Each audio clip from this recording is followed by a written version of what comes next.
Hello guys, இப்போ நம்ம என்ன பார்க்க போகிறோம்னா சென்டென்ஸ் மேக்கிங்கில் பார்ட் 3 பார்ட் 2 அப்லோட் பண்ணியிருக்கேன். பார்க்காதவங்க பார்த்துக்கோங்க. இப்போ பார்க்க போகுது imperative sentence. This is sentence denote a command, request, advice, suggestion. Example, shut the door.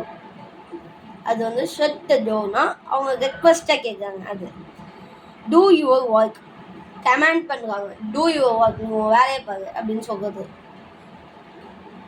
இதுதான் இம்ப்ரவேட்டிவ் சென்டென்ஸ். அது எது பேஸ் பண்ணியிருக்குன்னா கமாண்ட், ரெக்வஸ்ட், அட்வைஸ், சஜஷன். இது 4 பேஸ் பண்ணி தான் இருக்குது. 4 types of sentence. Exclamatory sentence. The sentence expresses sudden reaction or feeling.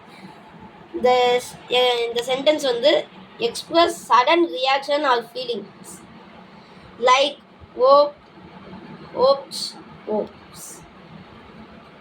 லைக்னா எனக்கு பிடிச்சிருக்குன்னு அர்த்தம்.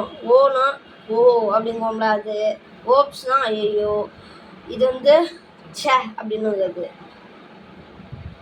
எக்ஸாம்பிளுக்கு நம்ம சொல்லணும்னா oops I heard my finger. ஐயோ எனக்கு இந்த என்னோட வரலையே பிடிக்கலை அப்படின்னு சொல்கிறதுக்கும் இதை யூஸ் பண்ணிக்கலாம்.